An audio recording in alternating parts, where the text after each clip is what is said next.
Buenas tardes. Al-Ándalus, desde el punto de vista arqueológico. En primer lugar, el paisaje urbano.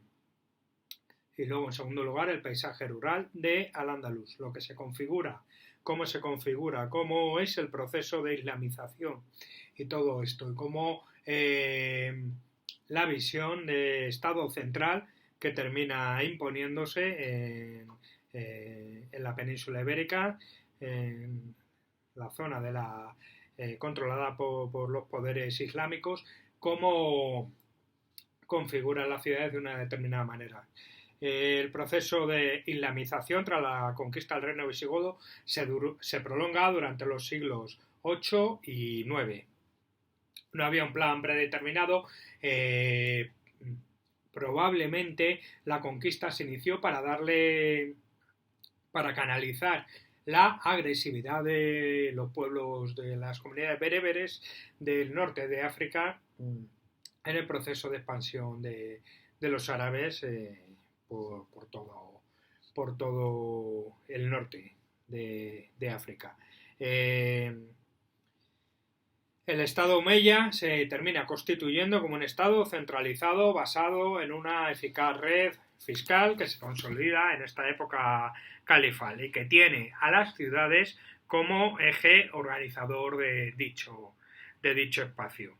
El proceso de islamización tiene varias etapas, que es el proceso por el que se configuran los paisajes y sociedades islámicas tras la conquista de gran parte de la península entre los siglos VIII y IX, como comentaba, que terminaría derivando en el Estado Omeya centralizado, basado en una densa red fiscal a partir de estructuras visigodas precedentes. Fue un proceso muy largo en el tiempo en el que la arqueología se ha encargado de estudiar a través de los restos materiales, de los que ha podido extraer información sobre pautas de poblamiento.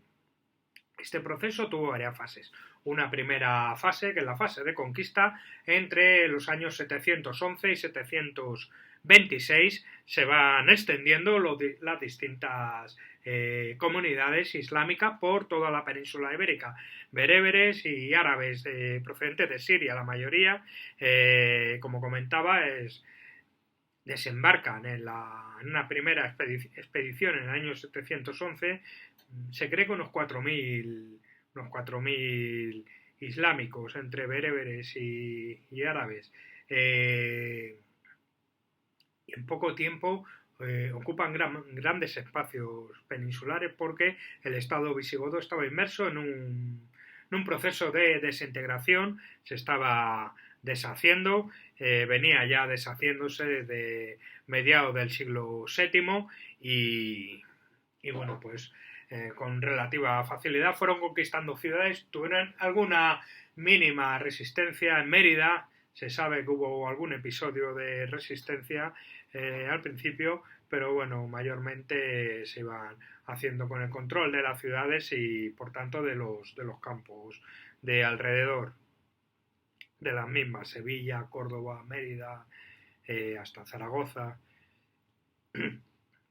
Una segunda fase, la instauración del Emirato a partir del año 756 y hasta el año 929, en el cual se organizan los poderes dependientes del poder central de los Omeya de Siria, de Damasco.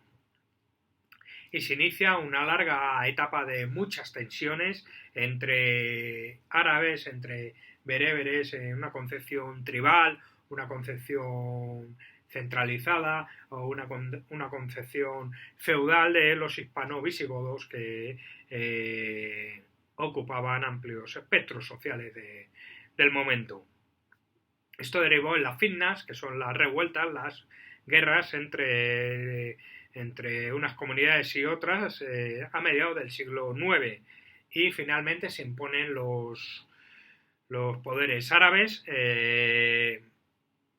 que consolidan un Estado centralizado de base fiscal con capital en Córdoba, completando el proceso de islamización que conseguiría, por un lado, una gran homogeneización social, religiosa, política e ideológica también. La red de ciudades se constituyen de esta manera como la principal estructura para organizar el Estado omeya, el Estado fiscal omeya. Para llegar a ello debieron de imponerse en estas fitnas que comentaba. Y voy a hablar ahora de las ciudades. Las ciudades de Al-Ándalus, que se constituyen como el elemento principal de la estructura estatal omeya, cuyas características funcionales generales serían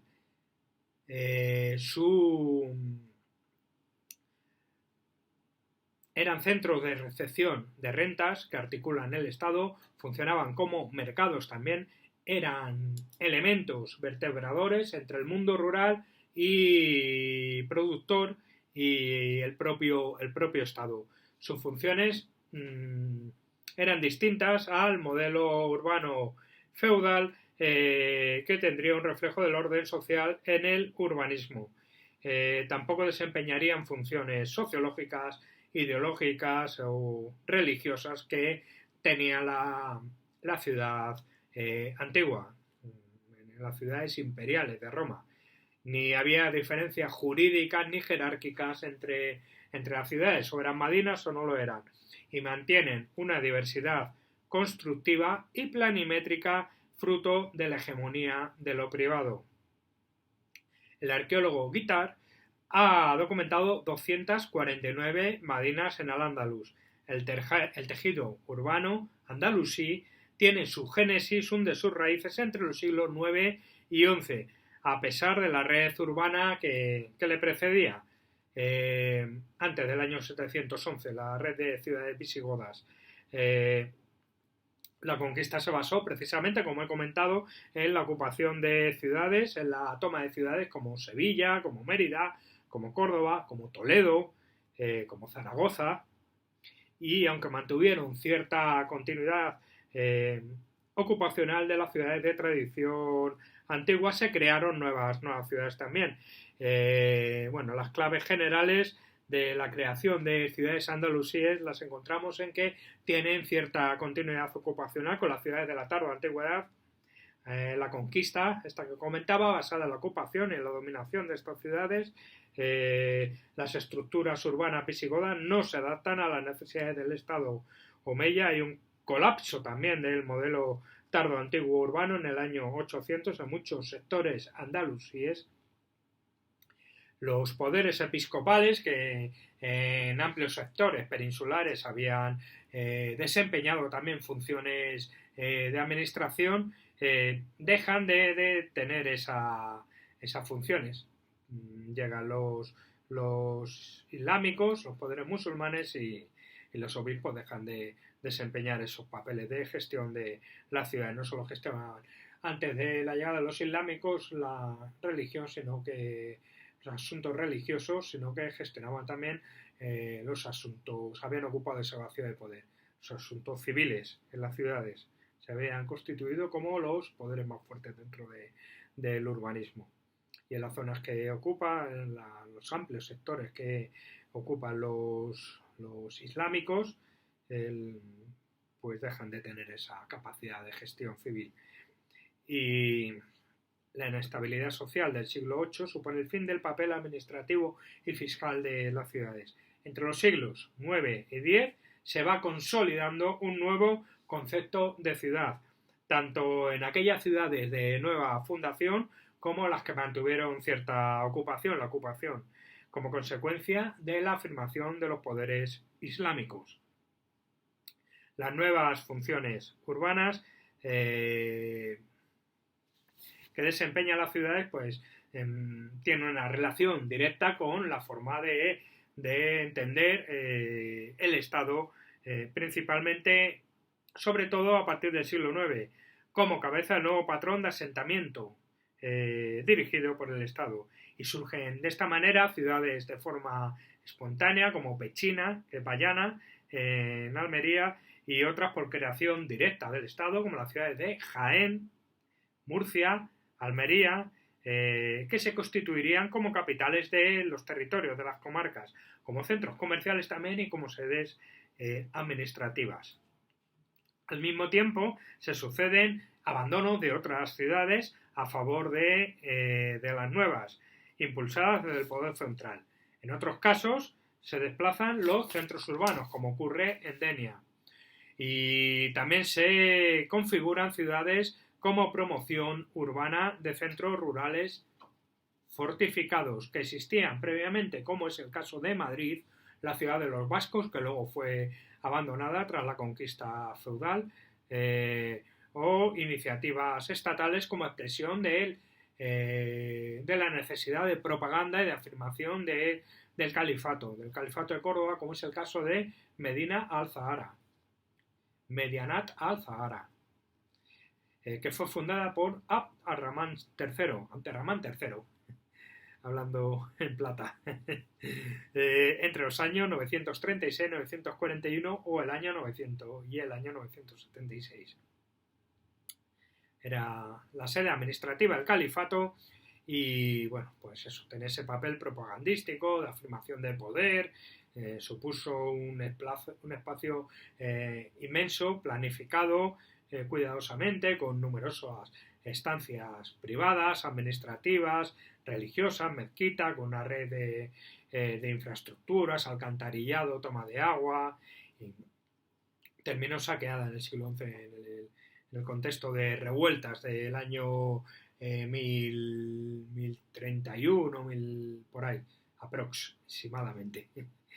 Morfología y la estructura del urbanismo se encuentran diferencias significativas en cuanto al diseño morfológico entre la ciudad feudal y la ciudad islámica, no solo en lo social. Hacién, un arqueólogo, ha sintetizado algunos aspectos que la arqueología ha abordado en las ciudades andalusíes. Por ejemplo, hay una planificación y ordenación del espacio urbano promovido desde los poderes centrales, parcelario de casas con patio central, cerradas al exterior, justapuestas, una sobre otra, formando amplias, compactas manzanas, accesibles mediante esos adarves o calles ciegas con accesos interiores a las viviendas. Hay una creación en el seno de las urbes de una tupida red mercantil y artesanal destinada al comercio local, comarcal y de larga distancia, y una dotación de servicios e infraestructuras como agua y huertas periurbanas. Esta planificación se transforma con el tiempo por iniciativa privada. Hay una ocupación de los espacios viarios que quedan libres porque, bueno, llega más gente, aumenta la densidad de población y a falta de poderes municipales con capacidad para ordenar el terreno, para decir dónde se puede, dónde no se puede construir, nos suena recalificaciones. Pues bueno, no había poderes municipales que tuvieran capacidad de recalificar. Entonces, por iniciativa privada llegaba quien fuera y plantaba en un espacio libre, plantaba su tienda. Esto lo que hace es saturar la ciudad, y al saturarla hay un desbordamiento, y cuando hay un desbordamiento pues se empiezan a ocupar espacios que antes eran marginales en las afueras de la ciudad,